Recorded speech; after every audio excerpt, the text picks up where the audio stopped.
Welcome everybody. Midway Radio is back, and we've not had an episode for almost 2 months now. That's been a long time. That's been our longest gap. So let's try to make that happen again. But not because we haven't been working. It is not because we haven't been working. That is correct, and that was the voice and the lovely face of DJ Risky Business. Don't ever say that again. He could have been a model. And I went to Handsome Boy Modeling School. With us as usual, DJ Sean Doe. Peace. And Midway social media producer, Barb Kalicki. Hello, Barb. Hello. They're all gonna laugh at you. Oh! Tonight's guest comes from, right now he's down in Jackson, Mississippi, but and we'll get into that a little bit later, but it is Vice. How are you, sir? What's good with y'all, man? What's happening with everybody? Legendary Vice. Legendary. Appreciate it, man. Appreciate it, man.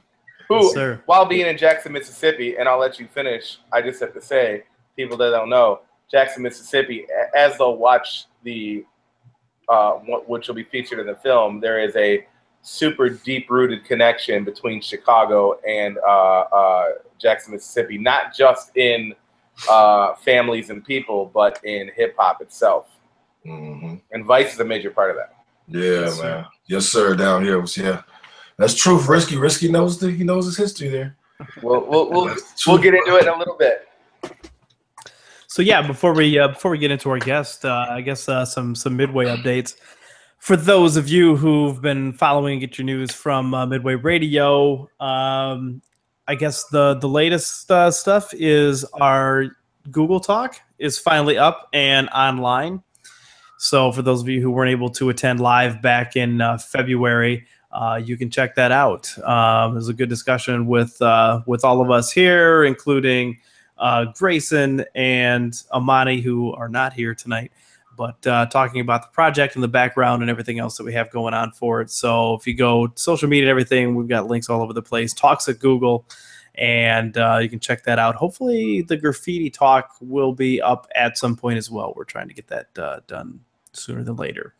And since then, we're continuing with interviews and a bunch of other things, and some of the latest interviews since our last Midway Radio. Mike Terror from Treated Crew. Nice. K-Max. Kevin Maxey. Mm-hmm. DNA Beats. What's up, DNA? Large Professor. Extra P. That was a good one. That was a fun one to do. And then one of the co-founders of Shyrock Nation, Speedy. We caught him while he was in town from Dallas. So that was extra cool for me, I gotta tell you. I mean, all of them are really cool, but Speedy was cool to get to meet him while he was here, just because, you know, Shyrock Nation is so important to Chicago. Even if you're not a part of Shyrock Nation, Shyrock, I'm sure, has been supporting you, you know. And you know, Shyrock is for people that don't know, Shyrock is our Zulu Nation.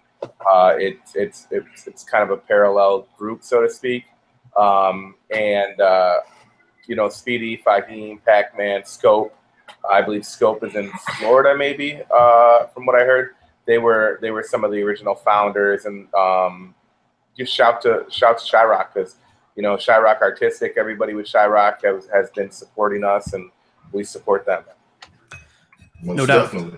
No doubt. We were at the last Shyrock meeting. When was that? Was that last week or 2 weeks ago?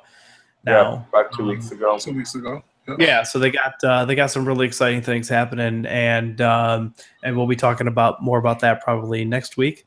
We'll see how everything goes. Yeah. Who else did we have here? And that was it. Speedy was the last one that we've done. But, you know, for those of you who continue to wonder, you know, what's going on with everything, you know, we're still continuing to interview. That's going to be an ongoing process. So the project is not ongoing, of course, but because of the archives and everything that we're doing with Columbia, the interviews are going to be ongoing. And, you know, so if we haven't gotten to you yet, you know, just, hey, you know, hit us up, or if we told you that we're going to get to you, you know, be patient. We will get to you. We will get to you, Right. but Speedy is a good example. You know, as somebody who doesn't live here and doesn't come back to town too often. So we got to catch them when they're here, and that kind of changes some things. So we appreciate everybody's patience on all of that. So I do want to say at the top of the show tonight too, thanks to Shure microphones, because this is our first show using some of their microphones. So they are now a new sponsor for Midway Radio. So shout out to Shure for that. Absolutely. Absolutely, for sure. Sure, So, Chicago-based company. Yeah, and they are, which is good. I mean, that's the thing. You know, we've been trying to be somewhat strategic with who we're working with, and we like to definitely work with Chicago, with homegrown people. Sure is one of those, and another one is Dark Matter Coffee, and we officially announced it a few weeks ago when we were on Power Style Radio. Shout out to Kid Jungle and Ange 13, and everybody over. What's that? Brave Monk and Mos Def. Yep. All those guys over there. Shout out to them. We first announced it over there, but if you missed it, we've got a new promo series coming out from Midway, spearheaded by these two guys here, Risky Business, Sean Doe. We're doing starting to do a series of Chicago hip hop mixtapes for promotion for the film, for education for people who don't know about Chicago hip hop or want to know more of the history, that kind of stuff. And we have partnered with Dark Matter Coffee to bring those to you. So the first one is going to be coming out maybe in a month or so, where we're trying to work out that release. And I don't know, Risky, Sean, do you guys want to talk a little bit more about what this project entails? Yeah. I mean, well, yeah, Sean, they're mixtapes. Me and Sean have done mixtapes for years, as I think a lot of people know. And me and Sean are doing them together. Whether it's, one side me, one side him, or we might work on something completely together. The first one we worked on it together, pretty heavy. The other one we did side and side. We really want to just we didn't want to do something that's just like every Chicago hit that's everybody's heard. We're going to do a series of them. We may do one like that. That's just nothing but like kind of the big commercially hits, But as of right now, we're doing a series, and it's going to be 90s. I think the first one we got is 90s, right? And then we did, what was the next one we did? 2010s? Yeah, we did. Yeah, we did 2010. Yeah, 2010. Yeah. Yeah, it was from 2010 on up. So it's featuring, and we're with these mixes, we're making sure, like the 2010 is a good example of how we, how we're trying to cover the bases of everything, and it kind of reflects what Midway is, because it'll have underground cats on there. It'll have major pop, hip hop on there that's from Chicago, and it'll have drill. It'll have everything all on there showcasing what Chicago is blended in. So you're gonna have a mixtape with a Mass Hysteria and a Kanye West and a King Louis, Joey Pert. And a Joey Pert, and a Chance, and everybody on that. And then, the 80s, we're going to have, I want to do an 80s one. It's going to be a lot of rarities. I'm going to try to bring out as much classics and rarities to people as much as possible to educate people, along with some of the bigger stuff like me and Ryan talk about too. We do have to do tapes that'll have a lot of the ones that all you guys will have and know, but that is those tapes are going to be kind of more for the people that are learning about Chicago hip hop, that have an interest in learning more. Like, they're going to want to know they might not know 50 years. 50 years is something that should be mandatory in all our back pockets, right? Sure. Or I Used to Love Her, or Walk With Me, D.A. Smart. All these records should be mandatory in Chicago hip hoppers' back pockets. But there are a lot of people we got to keep in mind that are going to be learning about Chicago hip hop. That's the whole point of the film, is we want to open people's eyes to the work of all the people that all the work they've been doing. Right.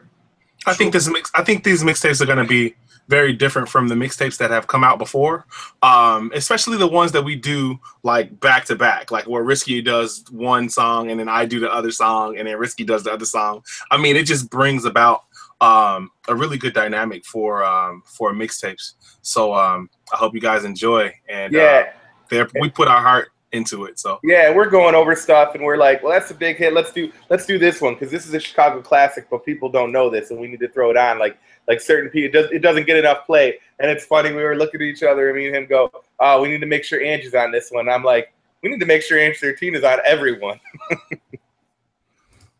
Exactly. If that happens, we'll see. But yeah, and we got Kevin Beecham.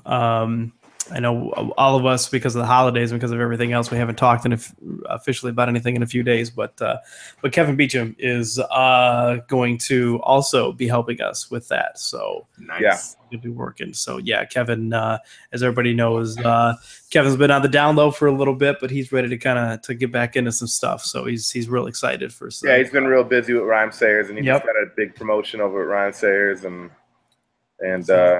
yeah. Show. Bless you, sir. Appreciate it, bro. So yeah, let's get into it, man. Vice, how you doing, dude? Thanks for joining us. Man, thanks for having me, man. Thanks for having me. Nice to be on board, sitting back, chilling, and conversing with the homies. That's right. So as we said earlier, you're now in Jackson right now. So maybe give the peeps a little quick background on you and what kind of got you from here to there. Chicago MC, man. I started rapping really when I was in high school, and when I came to college, I ran into these guys that had a crew, and they called themselves Stu Stowaways. It was Ice Gree, a guy named Lazy Lee, and David Banner was a part of it too. So joined the little Stu Stowaways, and we were like the Jackson Wu-Tang. You know what I'm saying? You had all these different MCs from different parts of Chicago. You had a lot from Mississippi. We had one from Jamaica, a couple from Jamaica. You know what I'm saying? So we had like a stew pot of MCs, man. So I was here for like a couple of years, but that summer, it was a summer when I became Stu Stowaways. Is like really when I learned how to really be an MC. You know, hanging with those guys, freestyling every day with David Banner and P Dope, and we just every day, man, it built up. When I came back home, and when I came home to Chicago, Elbow Room was popping. Went to the Elbow Room. They had the open mic on a Monday night, and you know what I'm saying, I got on the microphone, but you could tell there was like a look.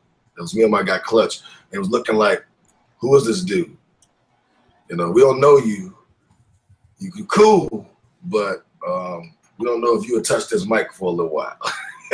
That was the look they gave me, like, you know. So I came back. I came back the next week.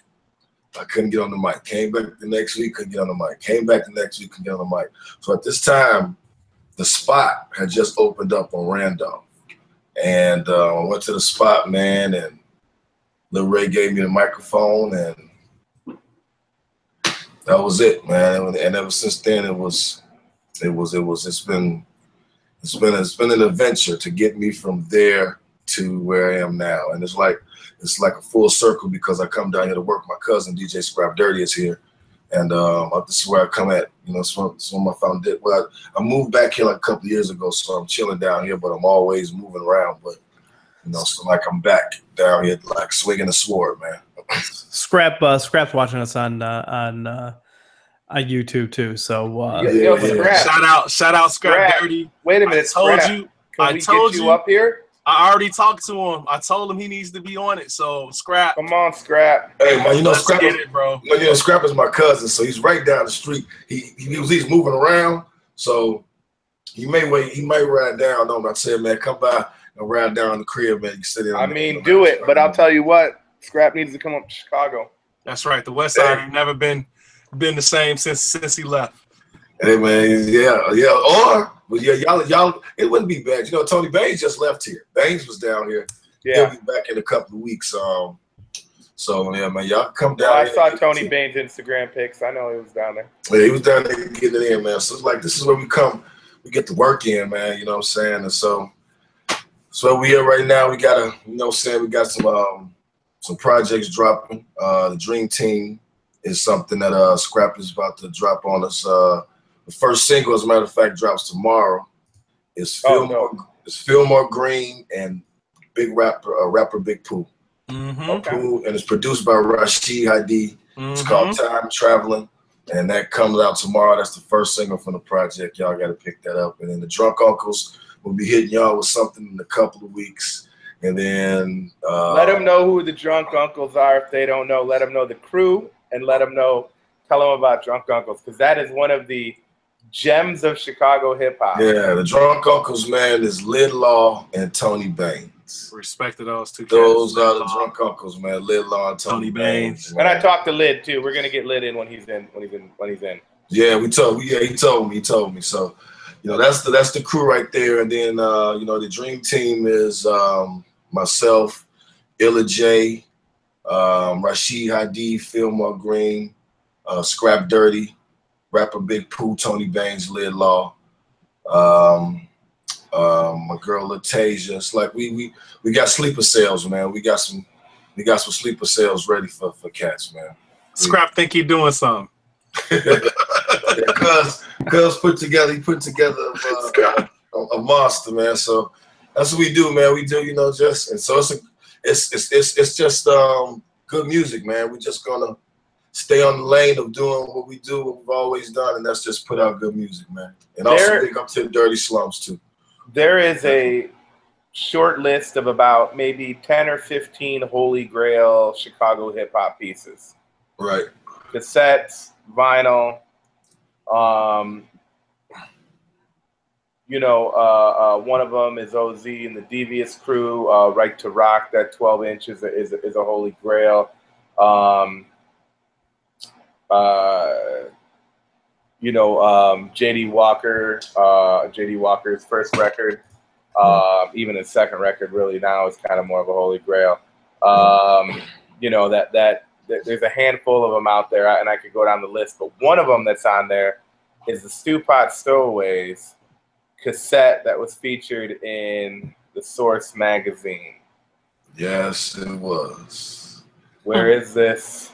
We've talked about this. Man, let me tell you, man, this Stew Pot Stowaway song, and this is what's so crazy. Like it was, you know, this during the time when you had to put it on wax. So you had the single and you had the B-side.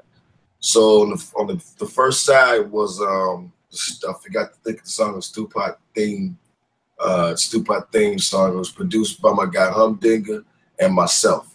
If you don't know that, I do a little thing with production. And the other side was called Verbal Shots, and it was produced by me and David Banner.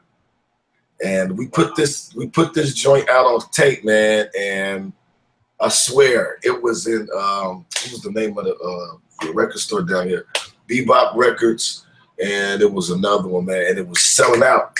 It was selling out like that, man. So that's like I'm thrilled. We were like the Wu-Tang of Jackson. We opened up for everybody that came through Jackson. But the thing was that people have to understand about Jackson, Mississippi. I'm gonna put this out there.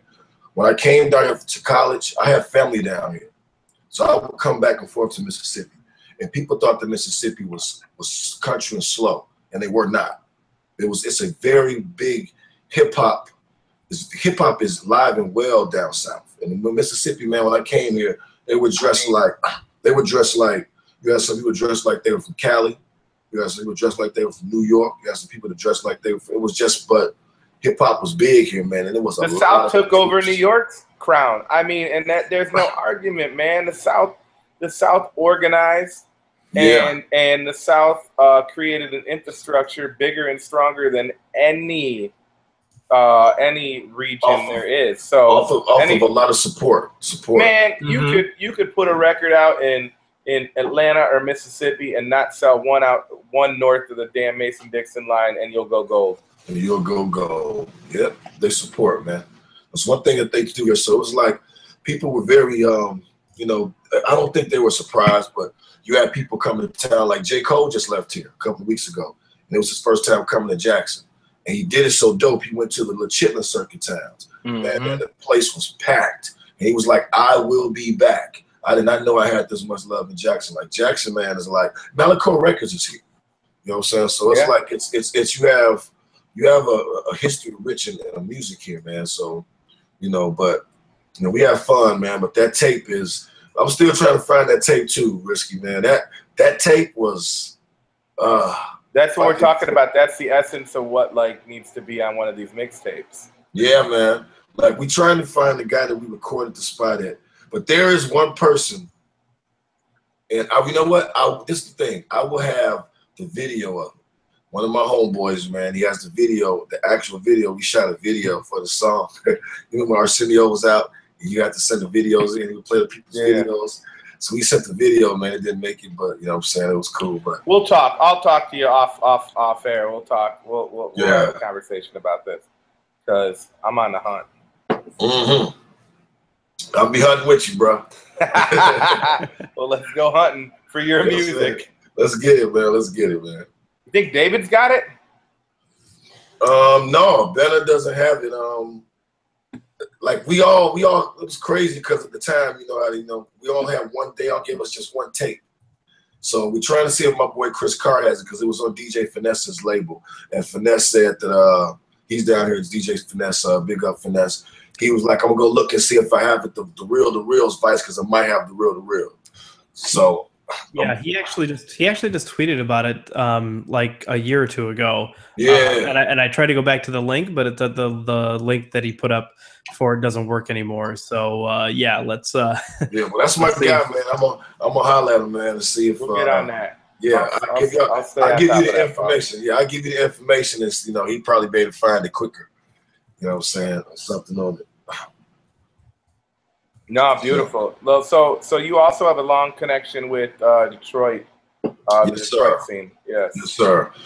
The way the connection with Detroit came about, man, like I said, my cousin Scrap have been working with Barack Records, and Slum Village was on the label. And it was about 2006, man. My father passed. I called Scrap, told him, he's like, call me back, like, look, man, I need you to come to Detroit.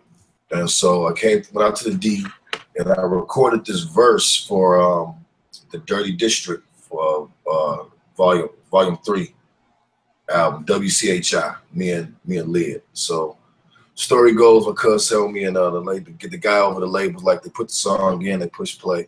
Everybody was in there was talking, you know, it's all the Detroit dudes that was on there.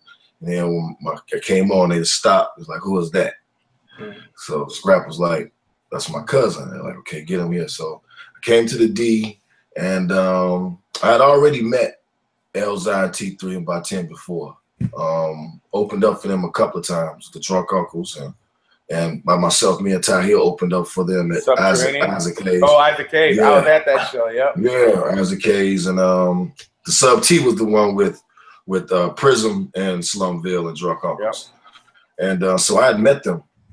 So when I got there, man, we started hanging out. Young RJ was working on my album, and started hanging out with them. And Jay had given me a beat, and you know, when I would leave to go back home, you know, I come down there, kick it, me, T3, Elzai, we kicking shit, you know what I'm saying? And I leave, and T3 we going through my folder, I found out. So Jay was like, he came downstairs and he was going through the folder and was like, okay. So, because he was just, you know, he had never heard me rhyme. He had just knew I was around. And he heard this song, and it was the song Scheming that they used on the Villa Manifesto with the original guys in Slum. So because it was my beat, they let me do a poem at the end of the song. So that was like the beginning of it. And then we started working, Jay, like I said, was working on my album, and T3 was working on his mixtape. And we started recording all this stuff, and Jay sent some of it out. And some people heard it and was like, man, you guys need to do something with that. And T3 came up with the name Dirty Slums. And from that is when me, him, Illa J, and Young RJ, with the help of Focus and rapper Big Pooh, Joe Scudder, we did a masterpiece, man. Had Fonte on there, Black Milk, Big Sean. It was that was the beginning of the, you know what I'm saying, the formation of Dirty Slums, and me hanging, just, you know, connecting with the D, and with that got cool with Illa J and Frank Nitt. Big up to Frank Nitt from Frank and Dank. Big up to Dank. So they had me come out to Cali, man, and I recorded the hook for the joint right there, the Sunset Boulevard album, the J Dilla album for the song The Fisherman. And, you know, so it's like, that's my family, man. It's crazy. Like, you know what I'm saying? I hope I ain't talking too much. I'm talking too much. No, it's the whole point. But it's crazy because I try to tell people how the universe works with the law of attraction. In 2000, I was working with Ty Hill. I went to Ty Hill's house and to the studio, and Ty Hill played me Slum Village's Fantastic Volume 2. When I heard it, I went and bought the next day. I listened to that shit every single day. And I was like, you know, that was when you read the credits and everything. So I'm reading the credits and I see the name Jay Yancey. I remember the name from Tribe, you know what I'm saying? And so I was like, I know this guy, this the dude from Uma. So I said, I'm going to work with him one day. Every time I got in the booth, even when I was with the Drunk Uncles, every time I recorded a verse, I was like, Dilla is going to hear this and I'm going to work with Dilla. I know it.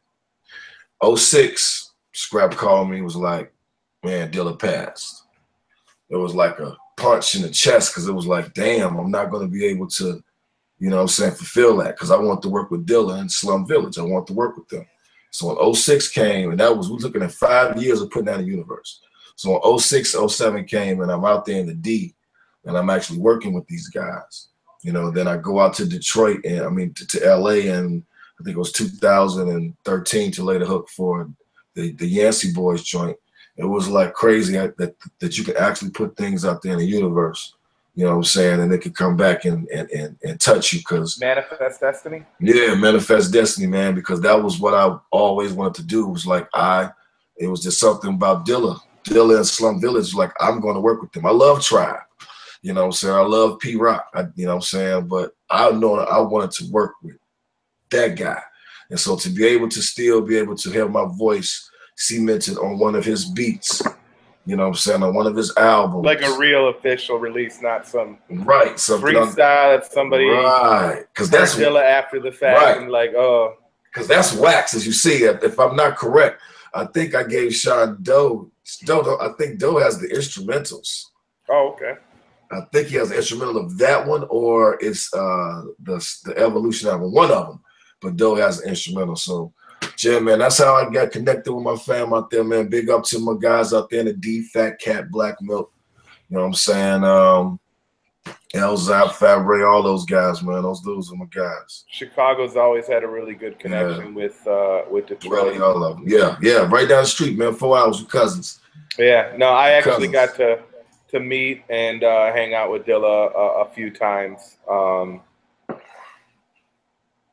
Yeah, lucky, and it's funny because it was kind of in an era where I knew who Dilla was, but he wasn't quite. He was JD at the time, right? Right, he was JD at the time, right? And we're talking 98, 90, right. You know. And I was going to Detroit a lot because I was real good homies with DJ Head, MZJ at the time. So I was staying with him, and then I met him at Dilla at his crib. And I met House Shoes and all those guys back then. And I got a test pressing from Jay. Man, I can't remember exactly what it was, but I think it was some Fantastic One. It was a test pressing stuff of maybe Fantastic One or something. And I came back and I was just trying to be like helpful to the homie in Detroit. So I came back and I gave it to Third Rail to play because he had the radio show. So I wanted to make sure that it was going to get played instead of just sitting in my crates. It's funny. Now I think back and I'm like, God damn, that was a JD test pressing given to me by JD. Right. And I can't remember exactly all what was on it. If it was just a few songs from Slum, it was, because it was Slum Village 1 era. So it was pre Fantastic 2. Pre-Fantastic 2. So yeah. But I was just trying to be the, and I don't regret it. I think about it like, oh damn, I gotta actually ask Third what's even on that thing. I'm sure he still has it. Yeah, man. It was dope, man. Just being in. Like Scrap said when they were J88. Yeah, when they were J88. Yeah, man. When they were like, it was to be in that atmosphere, man. That was one thing I thank my cuz for, because what I'm saying, I was able to. I'm in studio recording that in Southfield, where they actually recorded those albums at. And I'm looking at the plaques on the wall. You know what I'm saying? So coming in, and it was the bomb, because the only person that had come from Chicago and did what I did was Common. Common was right there in that studio, you know what I'm saying, with these guys. So I was just like, well, I have to. It was show and prove times. I felt like what I was, but Scrap and RJ put me in the chamber, man. And after I came out the chamber with those dudes, I was ready. I remember you brought a CD to me, and I still have it. It's just buried. I can't remember the name, and I don't think it was an official release. It might have been kind of like a. This was before anybody even called them mixtapes. They were just, you were handing out kind of.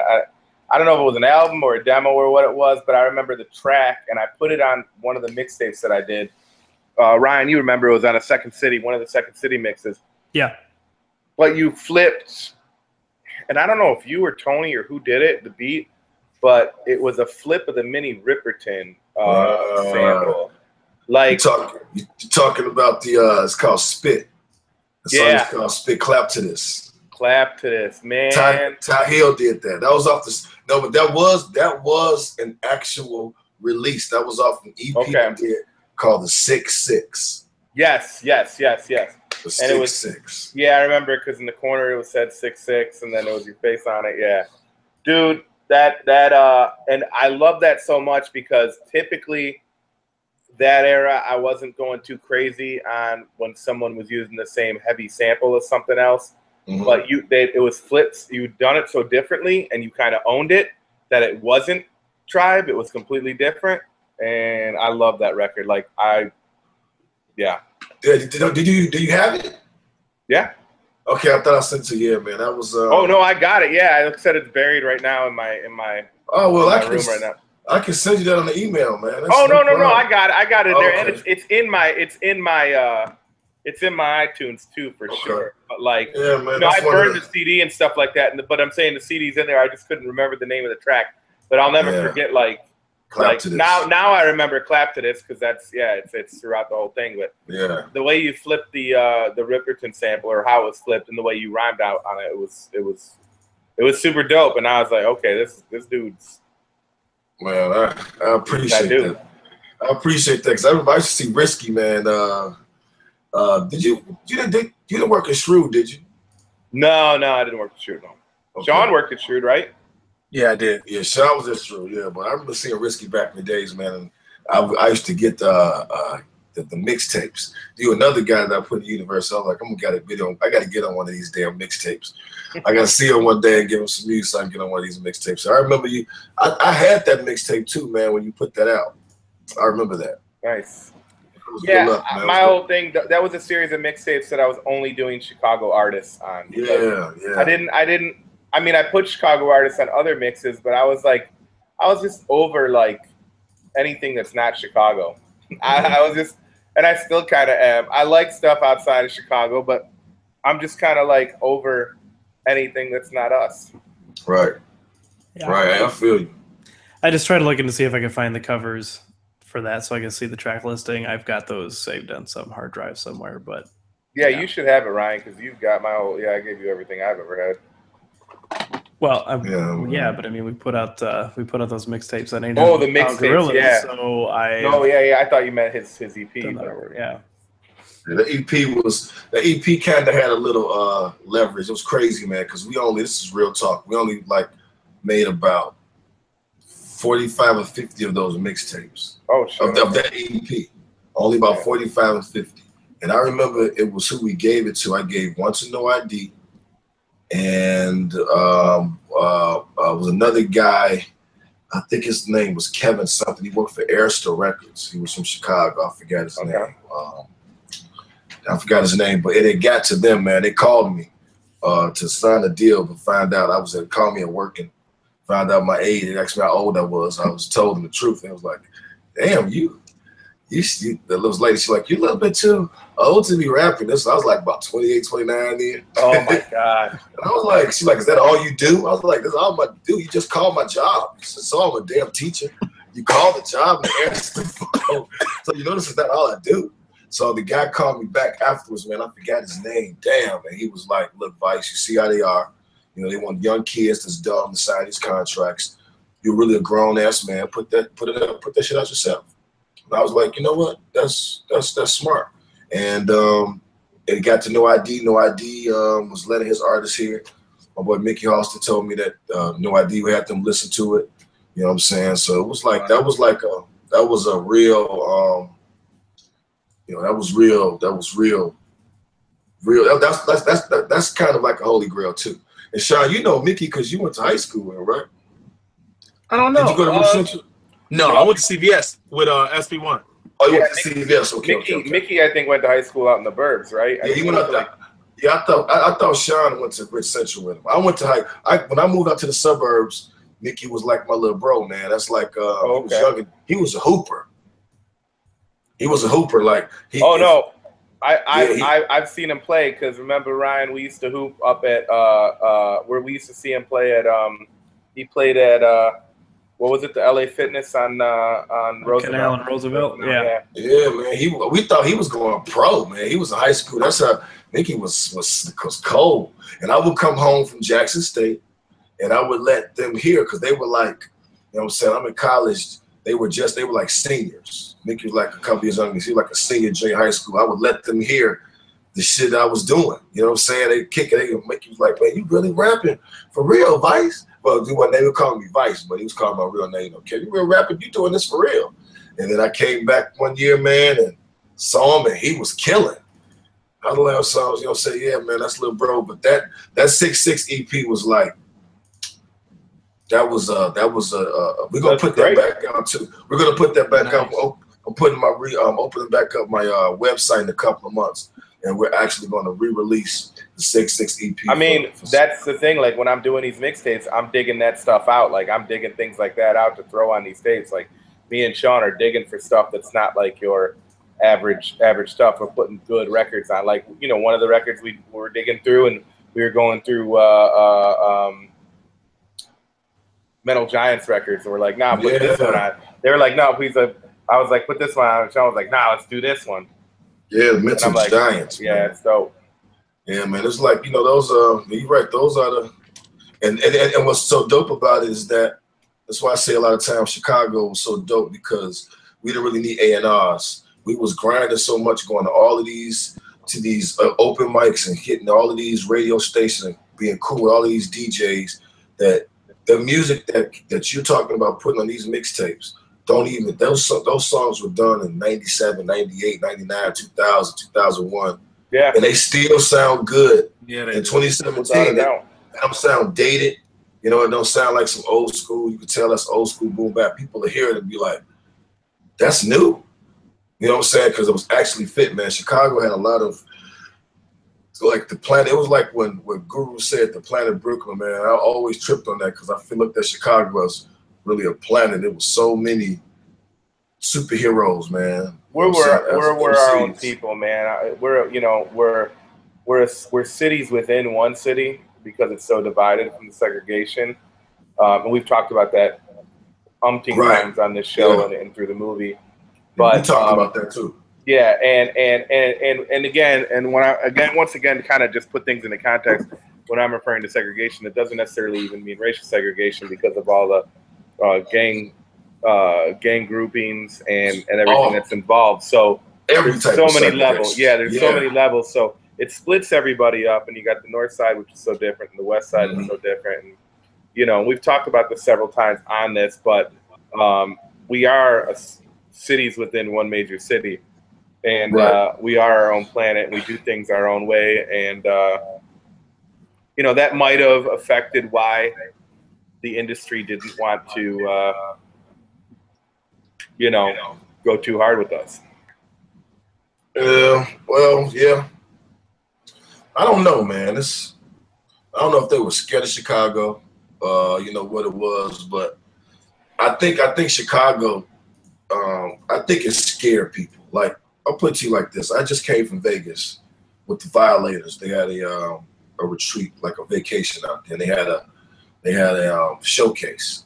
They had 3 artists from Chicago. And you know what fucked everybody's head up, the DJs that were there, what blew their minds, was that all 3 artists sounded totally different. You had the artist that sounded like, you know, you had one dude that had the Tupac, Scarface, you know, that Chicago tell the story vibe. Yeah, street rap shit. Then you had the other dude who was doing the commas, doing the comma joints and the drill music. You had the other dude that was doing the club banger. But that's how Chicago's always been. You had dudes that can do the tongue twisting with the best of them. You got dudes that can grab those darts with the best of them. You got the best storytellers. You know what I'm saying? It's been always, and I think that fucked everybody up because it was like, they didn't know what to make of Chicago. You know what I'm saying? And it was kind of, and you got to look at it, Chicago actually ran shit from R&B, you know what I'm saying, in the 40s and 50s and 60s. So I guess maybe they was probably blackballing the career of like, nope, you guys took over all that shit. You will not take over hip hop. Well, yeah, that's what's kind of like we talk about in our story. What's so kind of baffling is the industry was so strong here, and it almost like it's like it either evaporated or just disappeared or was kidnapped in the middle of the night, right? I think a lot of those guys went to LA. You know what I'm saying? They was trying to go to where the money was and went to LA and New York, you know, when disco and R&B hit. And, you know, they left the crib. But, you know, what birthed me, I don't know about y'all, but what birthed me into it was Chicago has, I don't know about right now, but at one time Chicago's radio was cold. Yeah. What I used to tell people that we don't let anything die. Like, you will hear anything on the radio in Chicago. Anything, you know, so, man.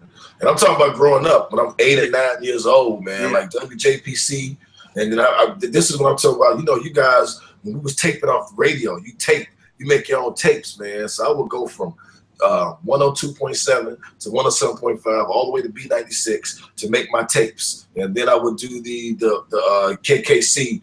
So I'm out there 91st and Laughing when I grew up. So, you know, I had to the wind had to blow real well, and for me to put my antenna at the window so I can get a good, you know what I'm saying? It wasn't KKC at that time. It was, KKC. It was WKKC, not HBK. It was KKC. That's what Carlos said too. When Carlos was here, he's like, I love being in Chicago because you can hear anything on the radio, like oldies or whatever you want. You just change the station and you'll hear whatever you want to hear. It's not like that in California. So he was like, I love being in Chicago and listening to the radio now. Yeah, Chicago radio at that one time, that's what birthed me, what made me, you know what I'm saying, want to be in the music industry, period. You know, I didn't really want to be a rapper. You know what I'm saying? I could dance, and I want to be like Ralph Transvent of New Edition. You started off as a dancer, right? Yeah, man, I was doing hip-hop dancing, man. Because I looked at it like this. You know what I'm saying? I could do Michael Jackson. I used to get paid as a kid to do Michael Jackson, Prince, and sometimes James Brown. Okay. That was who I want to be. You know what I'm saying? If you're doing Michael Jackson, you're doing James Brown. Yeah, you know what I'm saying? So that's who I want to be growing up. I want to be those guys. Now, when hip hop hit, I liked it, but you know, we was growing up. The girls liked the rappers, but they liked the dancers. Scoob and Scrap got a lot of groupies with Kane. Leg 1 and Leg 2 with MC Light, they got it. If you could dance, so my thing was I want to dance, man. And then Chicago's a dance city, man. Chicago's a dance city. You know, we dance a lot, but the dude that made me really want to rap on the real, and it fucks people up when I say this, man, it was Scarface.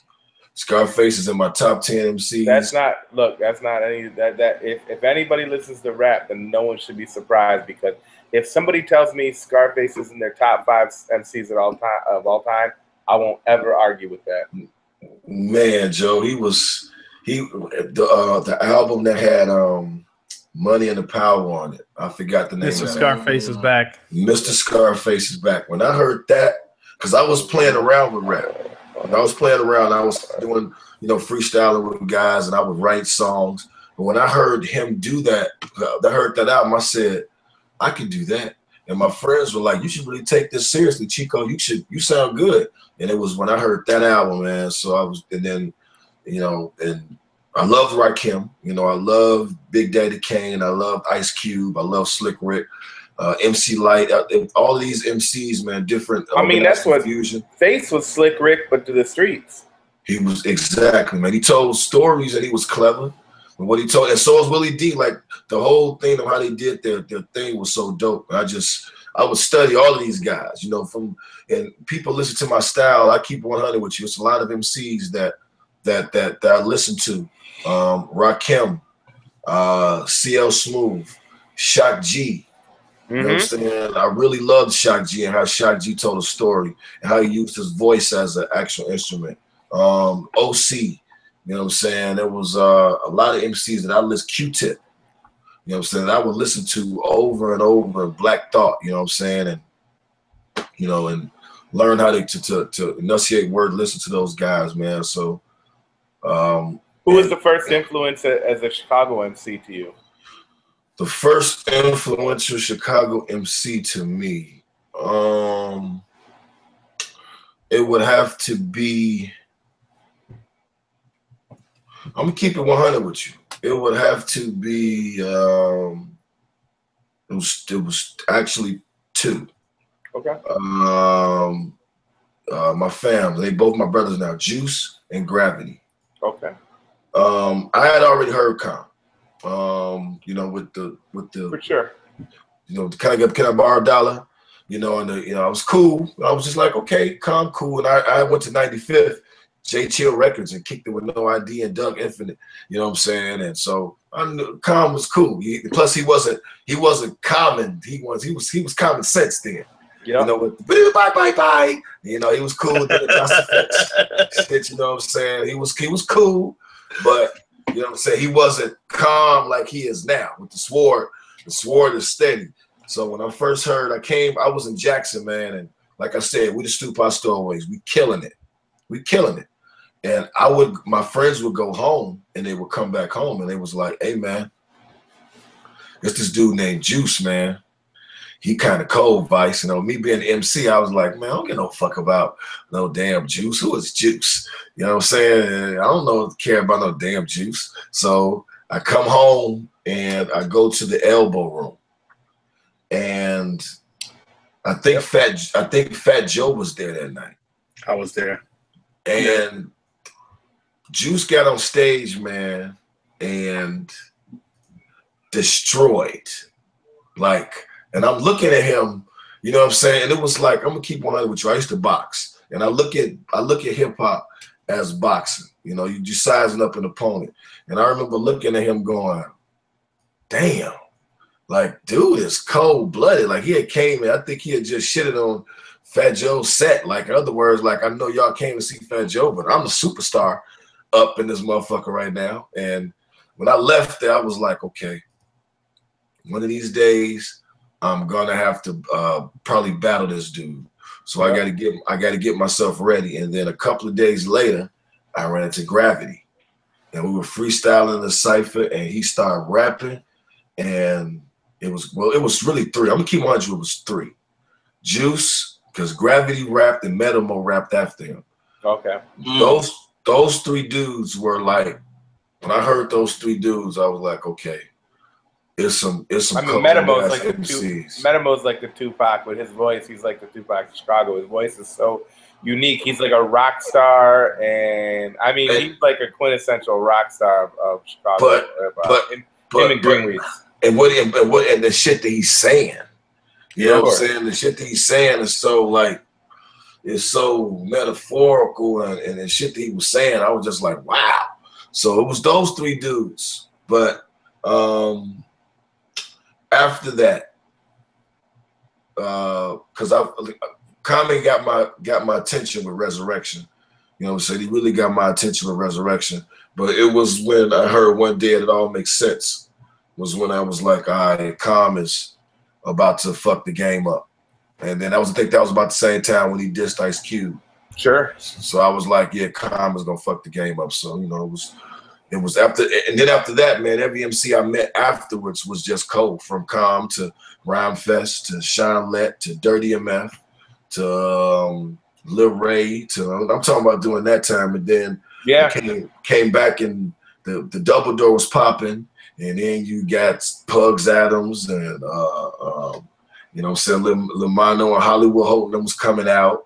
You know, saying we're going to the Sub T with the Drunk Ox, and you got Simeon and you got Aloe, and those, it was just Chicago. It's like I said, it's full of superheroes, man. When it comes to MCs, DJs, graffiti, and break dancers.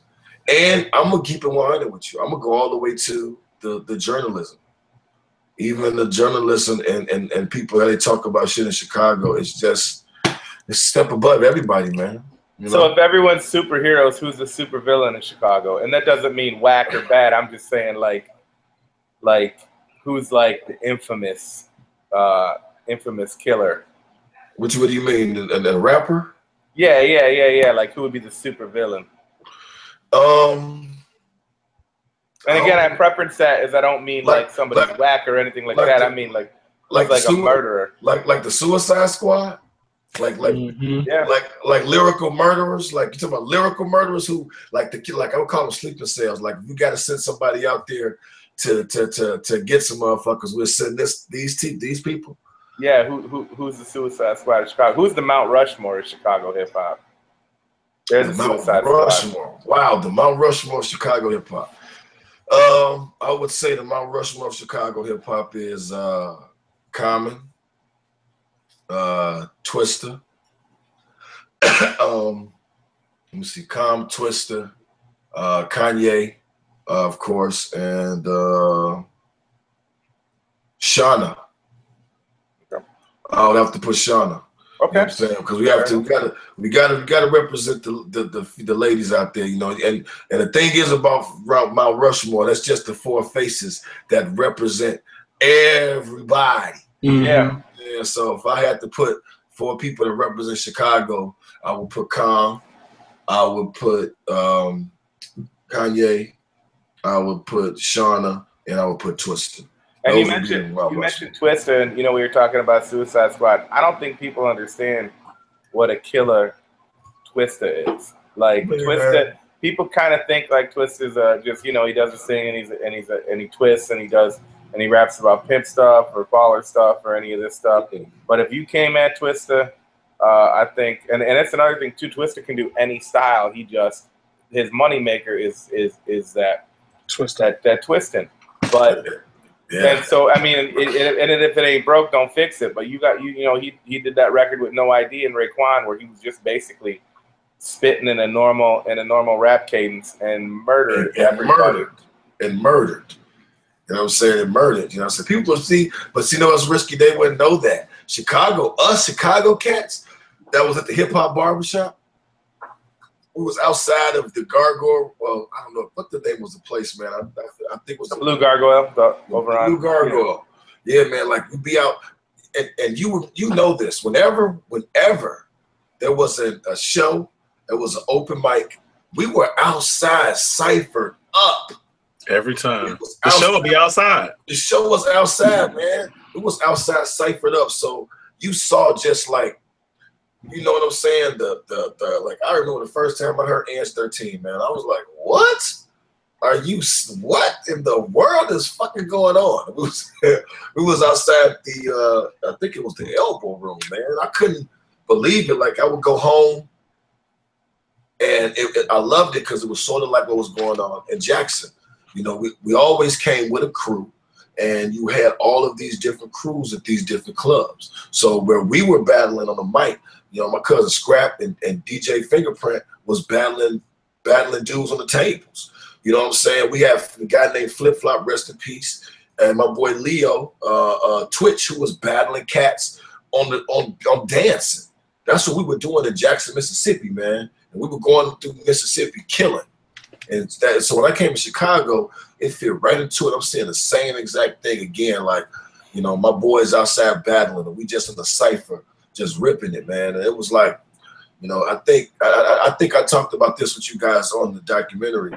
when they took away those open mics, man, it fucked up a lot of shit in Chicago. You know, with the I agree. Because it was peaceful. You know, you had open mics, man. You had all these guys, even though they were different gangs, they were, you know, we knew each other. We in that room, we was cool. We learned respect for one another. But when you took away the open mics, now you have all these strangers, man, and it's like we knew about the East-West war in Chicago, right? We knew about that. And back then they were trying to start the old versus young, but hip hop wasn't that old yet. So they was trying to start the old versus young war. But we didn't have to worry about the old versus young war because we were in a room together freestyling. You know what I'm saying? You had dudes that were older than us. What's my man name? Cool Rocksteady. And those dudes would come to the open mics and do their styles. We didn't diss them. You know what I'm saying? We didn't come out like they very rapping old school. They didn't diss us or y'all rapping like the new rappers. We was in the room flowing. You know what I'm saying? It was just so it was no type of nobody could tell us old rappers is bitter. You know, or young rappers is hating. That wasn't even our vocabulary, but now you can say that because they're not intermingling. You know, you only had a sub T on Tuesday nights, I think, and that's fucking it. That's sad. I agree. Did you have something to say, Sean? Were you saying something? I'm sorry, I didn't want to interrupt you. No. Oh, okay. So you told us a bunch of really good stories on the doc, and one of them I'm gonna say, but I'm gonna tease. It was a super dope story with I think the alcoholics and some battling stuff and all that, and I'm just teasing that. We're gonna talk about that. You remember that? What story are you talking about? The one where I'm almost positive it was you. I want to make sure you were telling that story, where you got into it with you got into a battle, and then it was with Tash or somebody. I don't know if you were battling Tash, but you were like, it was something to do with like a Jack the Rapper or one of the conventions down there during. No, that wasn't me. Okay. I never had to battle with Tash. Yeah. All right. Well, then I'm completely off on that. But that being said, we've interviewed so many people. I thought it was you, but maybe not.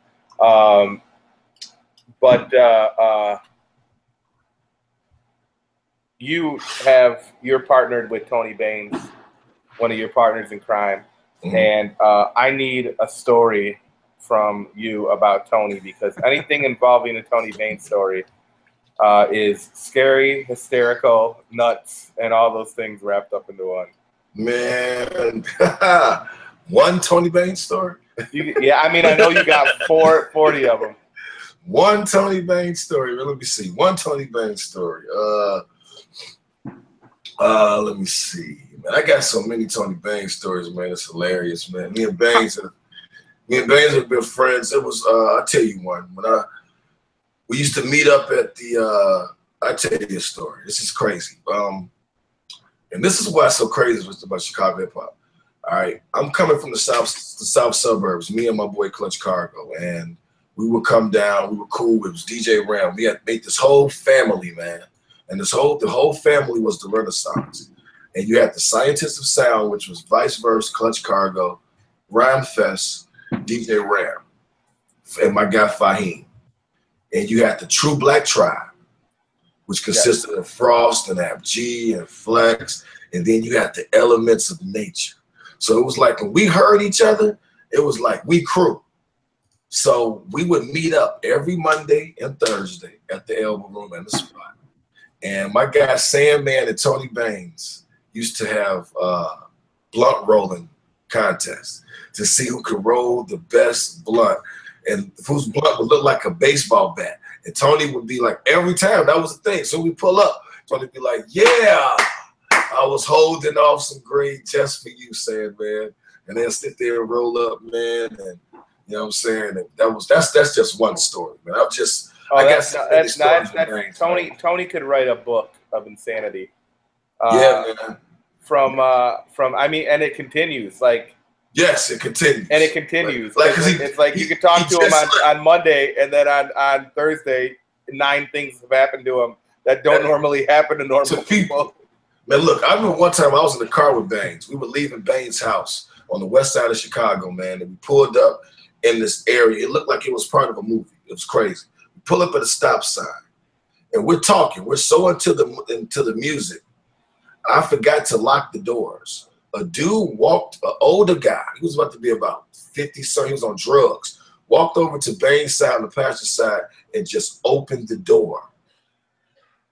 And stood there. Baines was like, well, what the fuck is wrong with you? And Baines, he just looked at us. He was like, a couple of years ago, I could have got y'all. And we closed the door, and our Baines was like, I was going to get out the car. Baines was like, no, Vice, it might be a setup. And I looked. It was nobody on the street. Like, we're on the west side, like a busy time.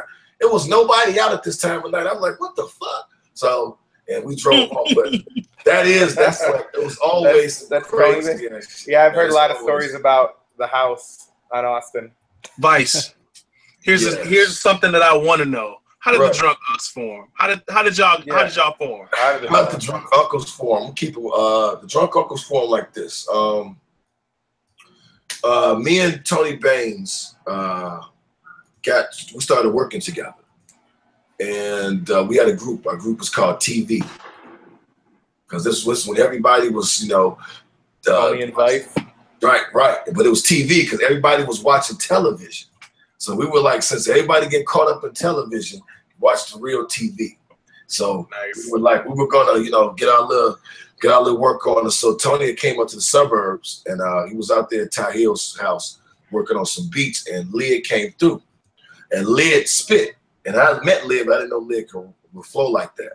So me and Tony had a show. I had a show downtown somewhere, and Tone did the beats, and I performed. Lyd came, and so a couple of days later, Tony went over to their studio to record Lyd. And so he called me up and was like, I called them. And I called and Lyd answered the phone. I'm like, what's going on? What y'all over there doing? He like, working.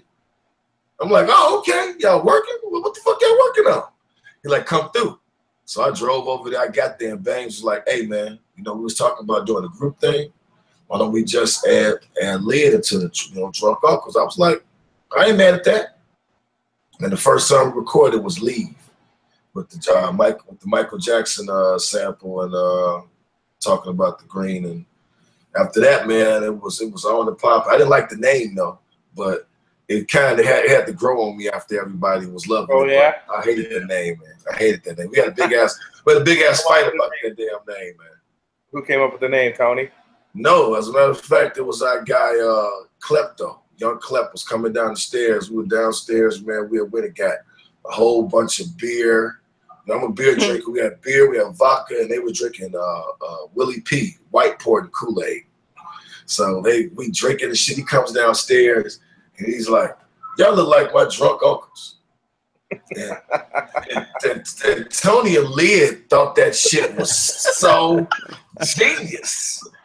I'm sitting there like this. That's how I'm looking. Like, I'm like, what? They're like, man, that shit is cold. At this time, I was a teacher. I was like, man, I'm not finna be up on no motherfucking stage calling myself a damn drunk uncle, man. I'm vice versa. You hear the shit I say in my raps? I'm not finna be a drunk uncle. I'm not doing that shit. So we argued, man. They were like, vice. And so I said, fuck it. You know what I'm saying? Fuck it. And then we had our first show. And I love it. It was at Sub T. It was at the Sub T, man, our first show. And it was fucked up because it was packed this night. And sometimes it's one thing I hate about I love my city, but Chicago fucks up on when they throw shows. They don't know how to. Some people don't know how to keep the crowd enthused, and they put on way too many acts. Too many whack ass acts. And so you have to put when you should know who the crowd is coming to see. It should be one or two acts and DJ, right, period. Right, that's it. Let them see the act that goes. So luckily we got on at the right exact time to perform. And this crowd was full of, it was everybody was in this crowd. You had black, white, Puerto Rican, Mexican, everybody. And after we got off the stage, man, we rocked. It was a gang of people that came up, to me afterwards. But what fucked me up was that it was more white brothers and sisters that was coming to me saying, that name Drunk Uncles, that's dope. And I'm looking like, Really? Listen, don't ever go against Tony Baines. And Lid, so we got in the car, and I told Tony, I said, "Hey man, you know about 7, 8 white dudes walked up to me tonight, and they said that the name Drunk Uncles was dope, and because we had these signs, and this dude walked in, he was walking around the place holding a sign, and he was like, that fucking name, the Drunk Uncles, is so fucking cold." And hey so man, it's relatable to everybody with a drunk uncle, and guess what? Everybody got a goddamn drunk uncle. Everybody got a drunk uncle, man. So it's like, you know, that was, and you know, now we're with the unks now. You know what I'm saying? But nice. the unks are coming out with something, and like real soon, man. We're gonna give y'all a teaser because we're also on the Dream Team project because like we're the unks, you know, too. But sure. We got something coming out, man. And big ups to Lid Law. Yes, sir. So I didn't know. Like this is okay. So this is side story. Look at Vice being a drunk uncle. I know Lid from like back in the day. Yeah, grade school, right? I was in love with his sister like when I was like 7. Like when I was like 7 years old. I was in love with her. Big ups to Rafia. Rafia, yeah, Rafia. I was in love with her, bro. Hey, man, Rafia is beautiful, man. Lee has a beautiful sister. You know what I'm saying? I'm like, he's so I can understand that, bro. It ain't like she ugly. You know what I'm saying? You know, brothers with cute sisters, it's hard. It's hard for them, man. But yeah, he told me you guys grew up together. Yeah. She went to Scott Joplin, so we all went to Scott Joplin together. Yeah, and you see, and that also came across one of my dreams, man. Like I read something back in the day where Prince said that he would wake up and write his dreams down. I remember my dreams, so I write songs a lot of dreams, and you know what I'm saying. And I told you guys, I told you I was doing some ghostwriting for artists. I'm working on some things right now in a couple of months. I can't say what an artist is, but you know, don't worry about it. But you know, it's hopefully collect your trophy or your money.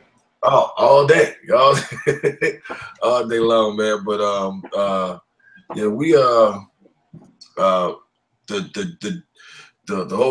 thing of the Dream Team, man. We're putting out some heavy duty.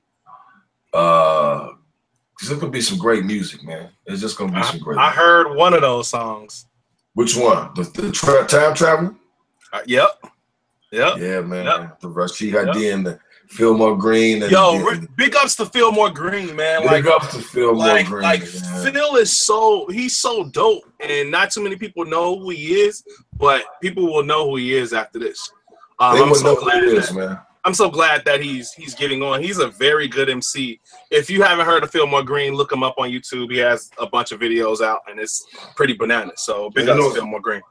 You know, it's crazy, man. I saw Terrence Howard said one time it takes 10 years for you to be a celebrity in Chicago. And for us, like Sean, you know, Fillmore Green been doing this thing in Chicago for a nice little minute. For a minute, yeah. So you're saying he's just, you know what I'm saying, it's dope that the shine is coming to him. But Phil Sword is sharp, man. He got a lot of heads on the Sword itself. He's super also, sick. we got to make sure we get Rashid, because I don't know if I spoke to Rashid. I talked to him already. Okay, I talked to him already. You guys to get Rashid Hadi, man. No, I mean, Chapter 13. He's a day one lister, but like, he wasn't even someone that we needed to add. He was on the list since day one for me and Ryan. But like, I can't remember because it's been a while since I talked to him, so I want to make sure he understands. I talked to him. Good. Because I want to make sure he understands that we ain't forgetting him. I'm gonna tell you something. Tell you a funny story about Rashid Hadi. Fuck your head up. Rashid Hadi also went to Jackson State. Nice. Rashid Hadi also learned how to DJ in my cousin DJ Scraps. Not DJ, but produce in Scraps' house. Of course, Scrap would let them come over and play with the equipment and do their shit. And that's where we was right here, man, in Jackson. And look, I don't even understand why Rashid is in the Stew Pot Storeway, because people don't know it's like Capital D. Cap D is a stew pot, Twilight, Tone Be Nimble, Steady Serve. You know what I'm saying? Yeah. So it's like, man, it was great company, man. But yeah, man, it's dope. Being being from Chicago and then going to Detroit, being in that cluster of great MCs, and being from here, being with this cluster of great MCs, which, like, do you see like a resemblance in the Chicago and the Detroit MCs? Or do you see like a difference? No, it's the same thing, man. It is. Chicago and Detroit is the same thing when it comes to hip hop. Shit, and almost when it comes to house music. You know what I'm saying? Detroit have dart throwers. They got their backpackers. They got their gangster rappers. You know what I'm saying? They got their drills. Awesome Dre. You know, they got their drillers. You know what I'm saying? Talk about the commas and all that. It's the same thing. You know, but the one thing that, but I would say, because I was there, they complain about the same thing Chicago complains about. You know, like everybody in the state complains about is support. You know, so people got to support you. You know, but people, I remember being in college, man, and Chicago, Jackson State was it was Detroit and Chicago, and Detroiters were coming back. They had the open mics before Chicago did. Before I even knew if Elbow, I don't know how long Elbow Room was running, but Detroit guys was talking about the hip hop spots. I forgot the Malones, the Maurice Malone, the Barber, the hip hop open mics they were in Detroit. They were always coming back talking about those MCs. You know, Chicago Elbow Room started, if I'm not correct, in 1993 or 4. Okay. So it was about that time, like, I was hearing about the Detroit open mic guys in like 91. You know what I'm saying? Yeah. 91, 92, 93. Like, I remember when Juice called me when he battled Eminem. Like, that's my Juice story. Like, me and Juice was, that's what's crazy. We brothers, we never had a song together, man. Juice wife, every time we kick it, she'd be like, it's a damn shame. I got Vice and Juice sitting in my fucking house, and I can't even play a song that you two did together. That is surprising because you were always around everybody at all times. So. That's my bro, man. But you know what I'm saying? We still trying to get into it, man. But he's man, it's I forgot what I was talking about, but it was just the comparison of Detroit and Chicago. Detroit and Chicago. Yeah, we're the same people, man. We're Midwest people. We have the same value systems, basically the same. Everything's kind of the same. We experience a lot of things the same. Yeah. From weather to economy to all different types. Well, their weather ain't as bad as ours. They get more snow than we get. It's cold as fuck in Chicago. Detroit, you're just shoveling every damn day of your life. Yeah, but it's you know what I'm saying, they're a little bit more wild than Chicago, man. This dude's, you know what I'm saying, they shooting a lot in the D2, so you know it's like they have a story to tell, you know what I'm saying, in Detroit. My cousins and family are all in Flint. Yeah, I got family in Flint too, man. My cousin is Melvin Riley and Gregory Potts from Ready for the World. Oh my God, really? Yeah, man, those are my cousins, man. So Sheila. Yeah, Sheila. Love me down. Adina Howard is my cousin. Big ups to my people from Grand Rapids. Adina Howard is your cousin? Yeah, Adina Howard. She was just here in Jackson, man. She has a new album. Check that out, man. She has a new album out. Wait a minute. The plug. Adina Howard. Freak you, Adina Howard. Like me. Yeah, freak like me. Adina Howard is my cousin, man. That's my cousin. You see the pictures like we're on Instagram. That's my family, man. That's my little cousin. God. That's my little cousin, man. Yeah, so it's like it seemed like, you know, the music thing was in my blood, man. My great uncle is W.C. Handy, the father of the blues. Wow. That's my great uncle. You know what I'm saying? So on my dad's side of the family, we have Adina Howard, we have Melvin Riley, and Stokely Carmichael. Stokely from Mid Condition. Those are people that are said to be my cousins. Yeah, look at risky face. Yeah, man, it's like music and scrap. Like, so I got, you know what I'm saying? It's like the family, man. It's the music has always been. I mean, what else were you born to do, dude?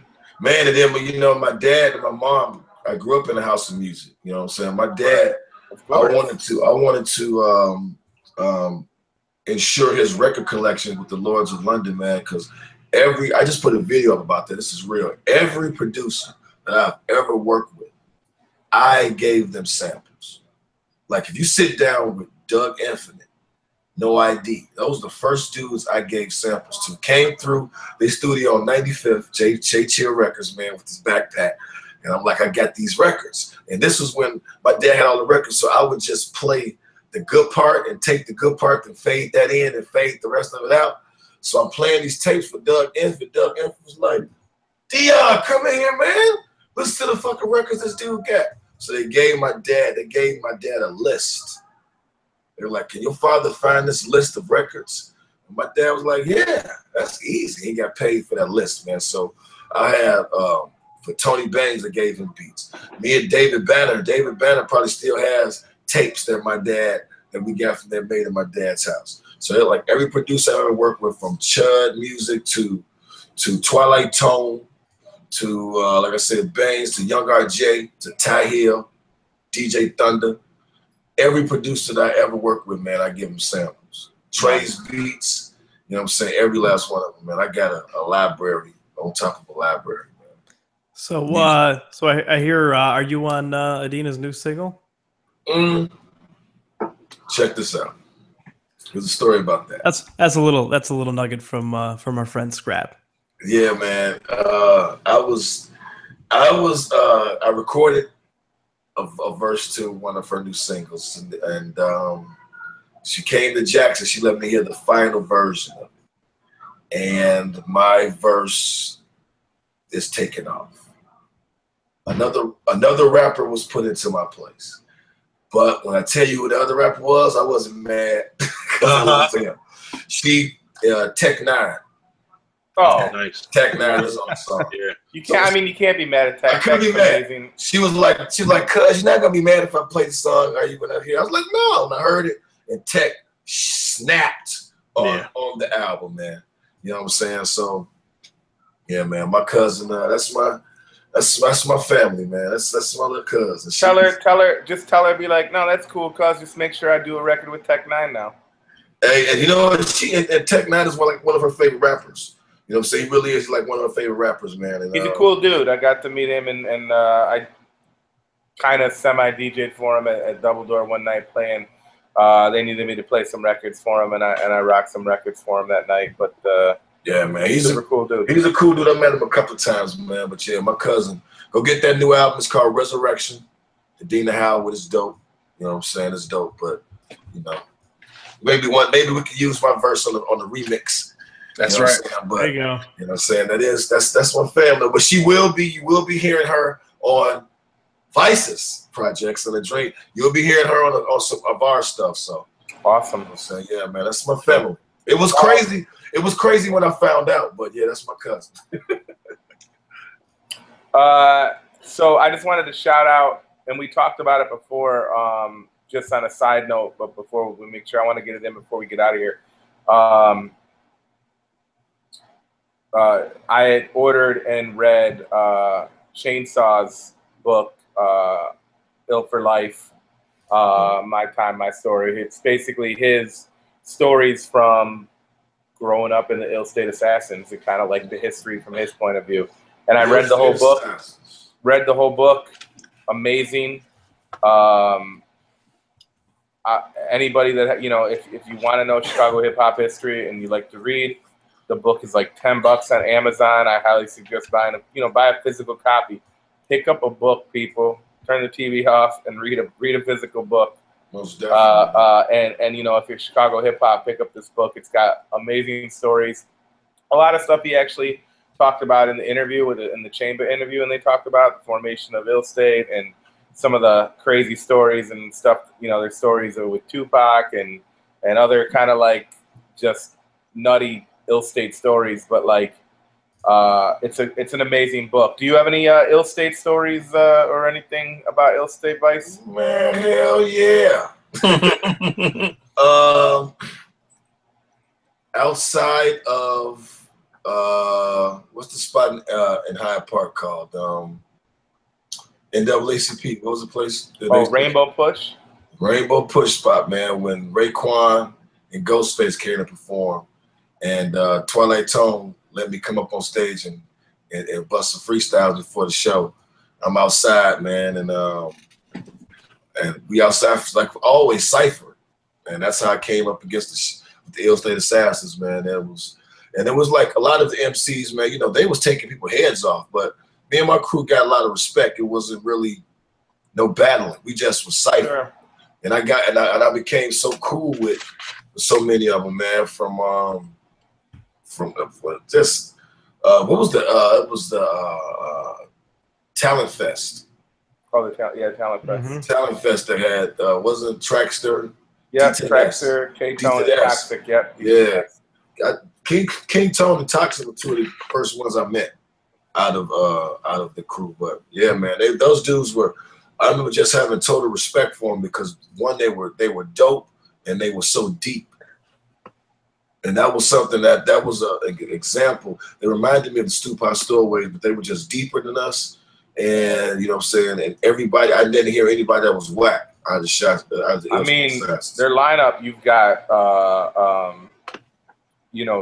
EC Illa. You've got you got the Chamber, which is dope. Toxic and Riot and Chainsaw. You got Mob Action, which and shout out to Determination. I just saw he was in the hospital, so hopefully he's getting better. Get better, man. D Nilla, our prayers are out to you, sir. And he's cool. He's cool. Yeah, you talked to he's all good. He's good. Okay, cool. Yeah, no, we need to get him in soon too. I talked to him on the phone not too long ago. Yeah. And the list goes on. Ange 13 and D Villa, the Duchess. Of course, rest in peace, K-Tone and legendary Trackster. And EQ and Prodigy. I mean, the list goes on. There's a lot of members of Ill State, and they were the Wu-Tang of Chicago, and they held it down. And they were the Wu-Tang, man. I remember hearing the villain Duchess, man, first time at Sub T. Not Sub T, the Spot. The Spot. Villa, yeah. I don't even think she was old enough to be in there. You know what I'm saying? They got her in, man, and she came on the open mic and she flared. She was so pretty and cute. It was like, damn, who's this? You know what I'm saying? Looking like, she was Chicago's Foxy. Like, god damn, she cold, but she cold. Chicago's got a lot of female killers. You got, True Black Tribe had Apple, right? App G. And App G is my sister, man. We all moved to Atlanta. All of us moved to Atlanta together. App G, Ange 13. How many of you remember the group 7? Of course. You know what I'm saying? With 13 and with Annihilation in that too? Yep, Annihilation, Loveborn. No, you're thinking of Lyricist. Oh, Lyricist, yeah. 7 had Loveborn, Ange 13, App G, Strings. I forget who else was. There was a couple of more females a part of that crew, but yeah, man, Chicago has some cold females on the roster too that can flow, man. Pinky Ring's making a lot of noise lately. She's been kicking butt, so shout out to Pinky. Shout out to my girl Tifa. Tifa got skills. Tifa forever. Yeah, and also a slew of female DJs that are killers. Shout out to First Lady. Oh yeah, man. Yeah. You had a bunch. I mean, Chicago just had, we run the whole gamut, man. We could do it all in the shot. That's what I love about MIC. That's what I love about it. Talking about this history real quick, I want to say that July is Chicago Hip Hop Heritage Month, which shout out to Amina and Cool Out Chris Mark Armstrong for putting that together back in 2003. And the fact that it was officially recognized by the city of Chicago and signed off by Mayor Daley to be like it's a thing. It's not just a hip hop community wanting to.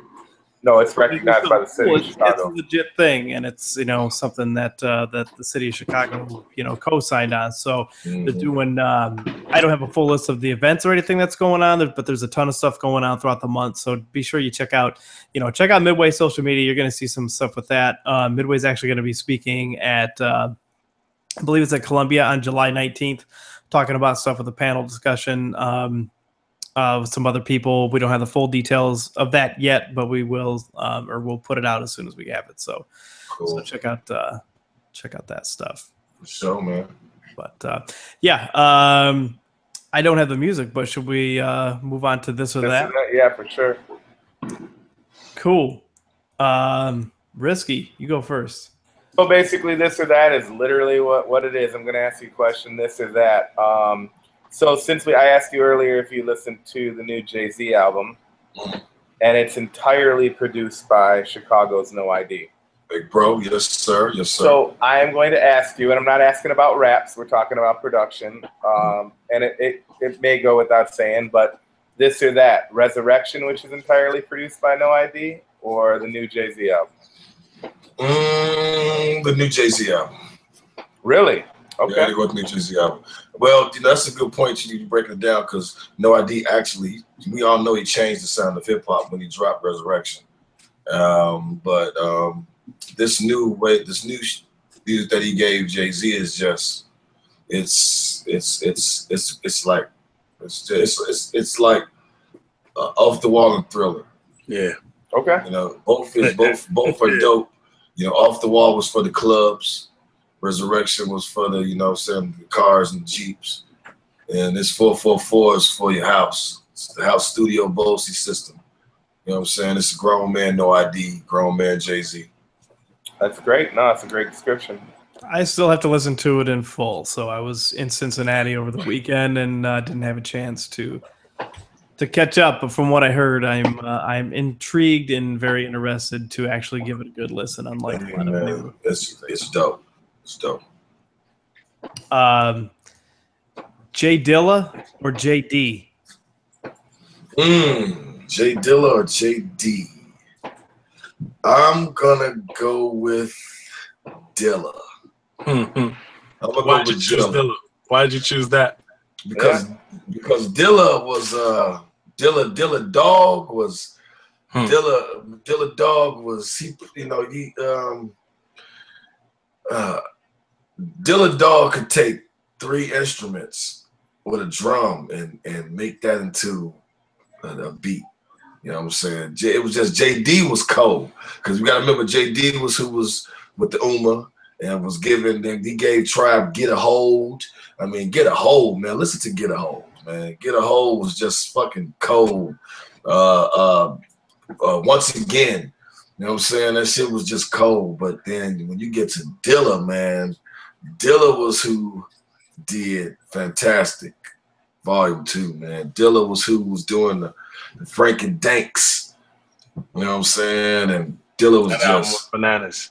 Yeah, Dilla was an alien, man. What's the best Frank and Dank? Pause. Is that the best Frank and Dank song? To me, my favorite Frank and Dank song is Sex on the Beach. Sex on the Beach is so crazy. Oh, that's a crazy beat. But I'm gonna tell you a story that Frank told me that about them. And it's gonna fuck y'all head up because it's crazy that you guys know Frank and Dank music. Do you know that they never got a chance to pick their beats? That was Dilla's group.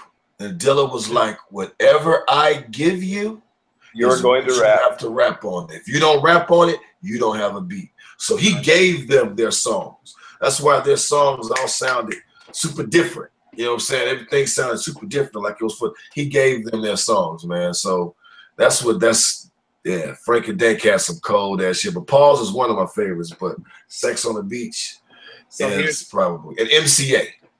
MCA is amazing. Oh, MCA is great. Yeah. Oh, good record. So here's a good Frank. Well, a friend of mine, I'm trying to catch up with his mom because his mother has their first performance in they all went to church together.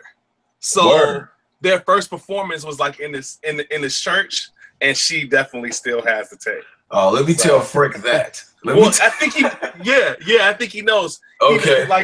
I talked to him when he was here, and we talked about that. Okay. But I'm pretty sure she has that, and she's so cool. I think she's looking for it. So yeah, man. That's pretty bananas. That's my fam. It's crazy how we just all was able to respect each other and kick it, but yeah. Sean, here's my this or that. Okay. Because Chicago and Detroit, I'm kind of Chicago, Detroit also. Okay. Golden Nugget or Coney Island? Oh man, Golden Nugget all day. Word up. Golden Nugget all day, man. Detroit is cool, but I don't fuck with Coney Island. I don't fuck Coney Island. It's a couple of Coneys though. Like, man, all of those Coneys phony as hell, man. They like those Coneys. I don't like. Look, they don't even call them gyros, man. They call them chicken on a pita. I was like, I don't want to eat that shit. That's a damn gyro. You know what I'm saying? But this was crazy. The only thing I did eat a lot of in Detroit was they have a J&J's Fish, man. They do. On 7 Mile and 9 Mile. 9 Mile, I think it is. And that's what I ate a lot. I hooked them up on J&J's Fish, but man, golden nugget all day. And you know what, too? When we were in Detroit with DJ Head, we were over at DJ Head's house, me and Ryan. And that's where he took us to, was Coney. He goes, let's go get something to eat. We're going to get Coney. Man, the best Coney's open all night. Only thing I can do when I get to Detroit, man, I'll go to Greektown and get a big ass thing of chicken lemon rice soup. Now, I get that all the time, but I am not. Coney is terrible. Terrible. So, what's your favorite Chicago food? Man, my favorite Chicago food would have to be pizza, gyros or pizza. That's the only thing I miss when I'm when I'm down here is probably the pizza. So, what's your favorite pizza pie? My favorite pizza pie is Reggio's. Okay. Reggio's on 87th, and after Reggio's, I would have to say Giordano's. I like Home Run Inn, but I can do without Home Run Inn. You know what I'm saying? Like, there's some spots in the neighborhood that taste better than Home Run Inn to me. Listen, when you get back, me and Doe and Ryan are taking you up to Pequod's up north. Who? Exactly. What's it called? I was gonna say Pequod's is the best. Pequod? Pequod's. I am not hip to that. It's been about 25 years. It's been there around 25 years or more. And it's like, now I'm a South Sider, but I have been going to the North Side for this for as long as I can remember. Really? And there's 2 spots for me, man. It's that and then Vito and Nick's on the South Side on 81st and Pulaski. Now, they're good, too. They have some good pizza, but yeah, that's probably the only thing I miss, man. I miss Chicago. All right, when you get back, we're taking you to Pequod. Yeah, for sure. Pequod. Okay. Maybe bring Baines. Well, maybe not. Yeah. I want to hear Tony's stories. I don't ever want to be a part of them. Yeah, man. Tony got some, man. Yeah, Tony. Just kidding. Man, Tony got some. We got some stories, man. That's my guy. No, I love Tony. We wanted to do. We still might. We still should do some sort of program with Tony Baines because I think Tony Baines, just him talking, would get a lot of attention. Yeah, Tony's a character. Tony Baines sitting on a couch interviewing people would be amazing. Yeah, Tony's a character, man. Tony would be talking to him for 5 minutes and he'd look at him and be like, "You are a goddamn liar." Just like that. He has no filter. He has no restraint. He just left here, man. He talked so much shit about Jackson before he got here. And I was like, you know what, Baines? You're going to fuck around and come to Jackson and love it. And he came to Jackson, and now he's trying to move here. There you go. You know, I saw one of the posts that's like, yeah, I'm coming here. Yeah, he said it. And I think, he's been here a couple of times now. He come down to work, man, because it's like it's so dope, man. It's like I'm 2 hours away from New Orleans driving, 5 hours from Dallas, 5 to 6 hours away from Atlanta. If I want to drive to Miami, I'm 13 hours. You know what I'm saying? It's like it's in the middle of everything, and they support, man. You know what I'm saying? I love my city, but you know what I'm saying? It even says in the Bible, a prophet isn't welcome in his own town. You know what I'm saying? So a lot of people that you have to they say don't leave, but a lot of things happen just in Chicago. You look at a lot of artists, they left their major cities and then they came back. But you have to leave sometimes, man, for your people to even believe in you. And that's kind of crazy. As far as I'm concerned, as a Chicago DJ, as a Chicago music lover, no matter who you work with, what you do, where you're at, you'll always be Chicago to me. Always be, man. I remember I'll start when I first started working with Detroit, man. In Detroit, T3 had a show in Chicago, and I was in the D working. And he called me like, yeah, I forgot who it fucking was, but he got dissed on a couple of songs. He was like, yeah, Vice ain't really a Chicago rapper no more, man. He a Detroit rapper now. I was like, what? What the fuck are you talking about? What does that even mean, man? I'm in Detroit kicking it, repping the crib. He got blazed up though. You see, he's not doing shit. No? Whoever that guy was, but man, I love my city. I love it. I'll be back up there too. I'm gonna remind y'all about that pizza place. For sure. Oh, we'll go. And speaking of support, that's a good transition to say that Midway is currently a self-funded program.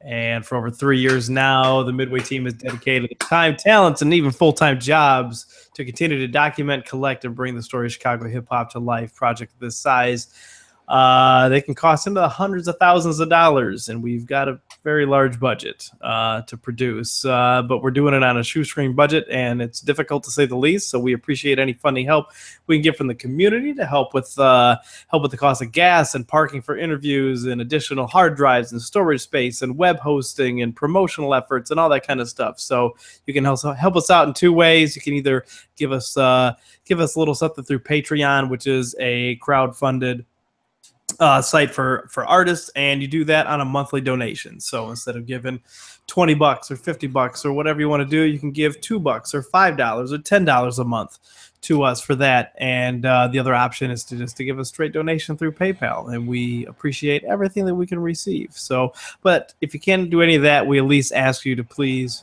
share us and share anything that we put up on social media. And you can find us on Twitter at Midway Doc. You can find us on Instagram at Midway Doc. Facebook is Midway Documentary. So check us out. I just want to reiterate what you just said, that third option.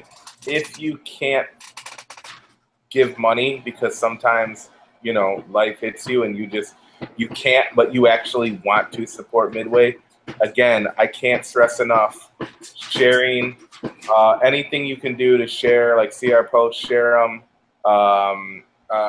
Talk about it, tag, tweet, whatever the case, all that stuff. Follow, follow us. All that stuff helps the awareness. The bigger we can, you could be that person that tweets something or that shares something that gets to the right person that might help fund us in a larger manner. So those are things that actually do make a difference.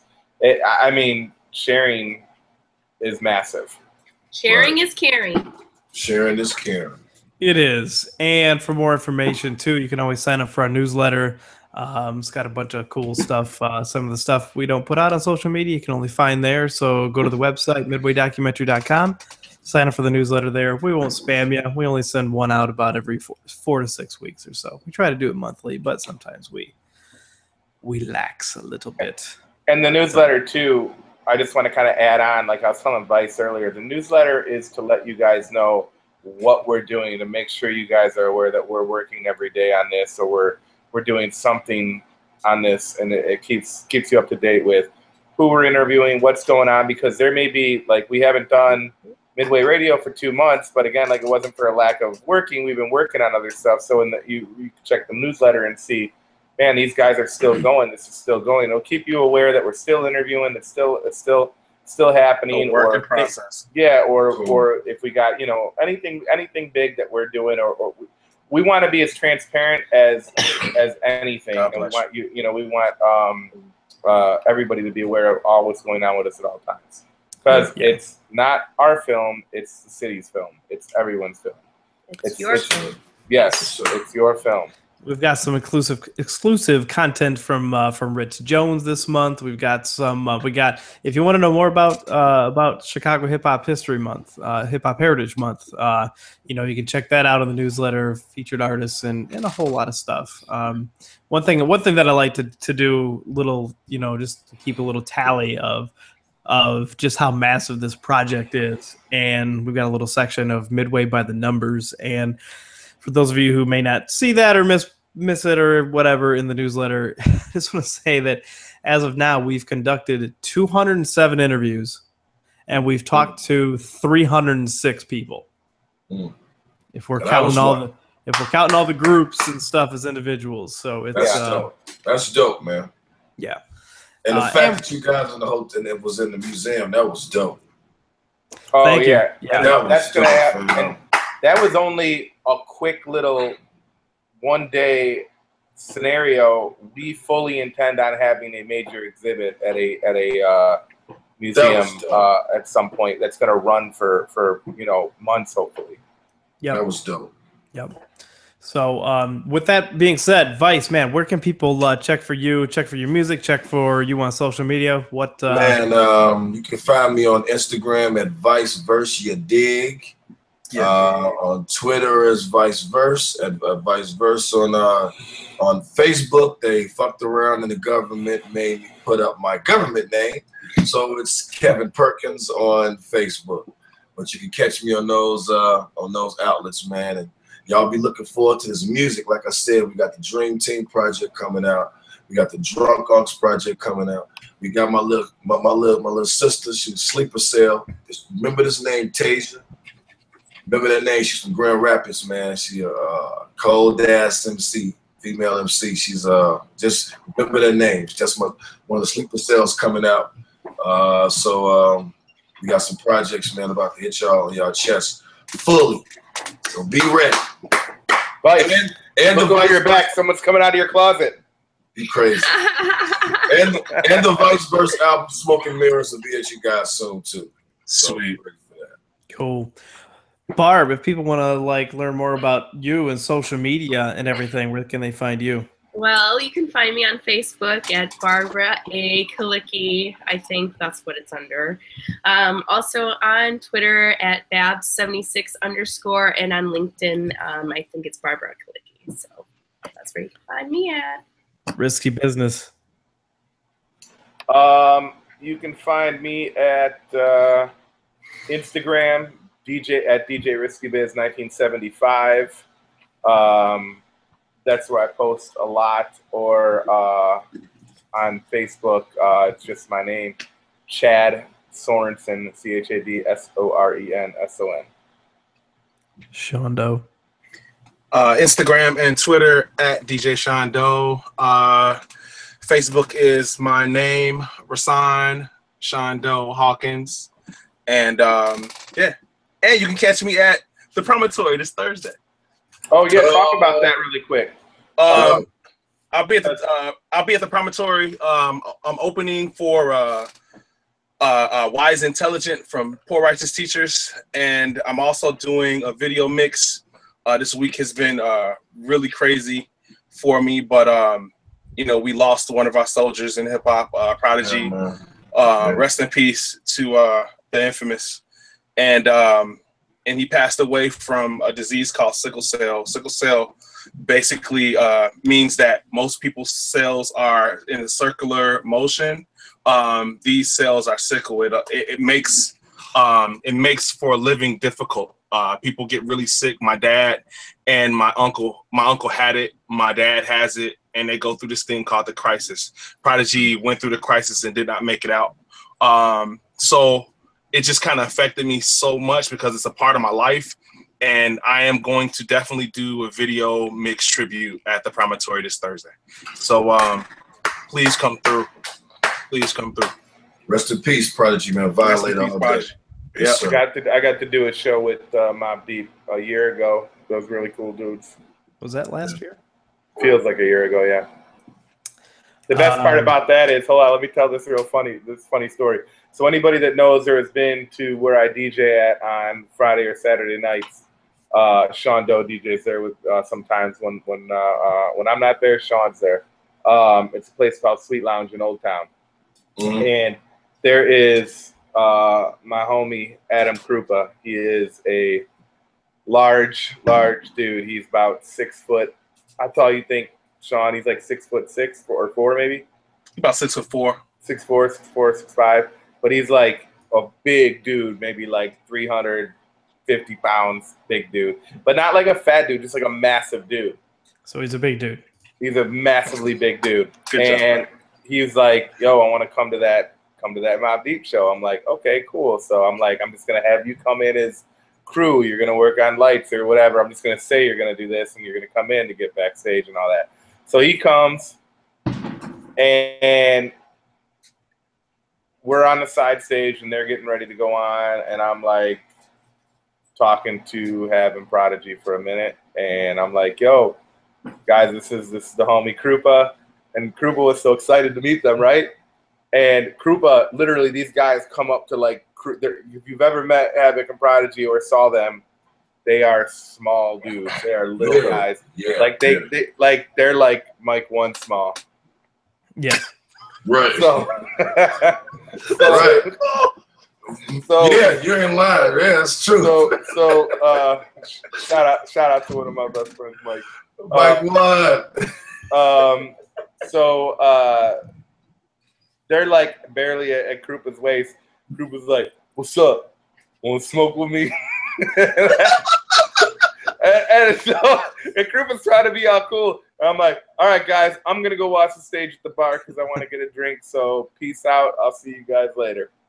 So I leave from backstage because I don't give a shit about seeing the show from side stage or backstage. I can't stand when there's 40 dudes backstage up on, like this, like, oh my God, I got to see these guys. I'm just watching from the goddamn front of the stage. Who cares? Nobody cares. You're standing side stage to whoever's back there. So I go to the front of the stage to get a beer, and they come out, and I can't remember what song. It was like Quiet Storm or something, right? And boom, Prodigy have it come out, and they're coming out spitting.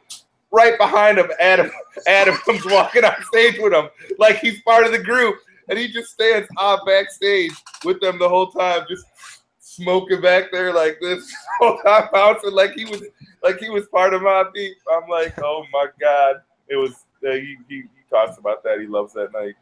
Good for him. That's dope. Good for him. Yeah. All right. Good old Krupa. And if anybody is still listening at this point, you can find me on Twitter and Instagram. Sorry, Ryan. At 278 Media. The number is 278 Media. I want to send a shout out to Doug Infinite for providing our intro music. Yes, And our sponsor for Midway Radio is Shure. So thank you for Shure for providing us with some microphones from their Motive line for our show. So be sure to check them out at Shure.com. They got some really, really dope new microphones. So check that out. So everybody, thanks, man. We'll be announcing the next show soon. And keep following us, follow Vice, and we'll follow. And right, share. everybody. And share and retweet. Yes. And share and share and share. All right, everybody. Peace. Peace.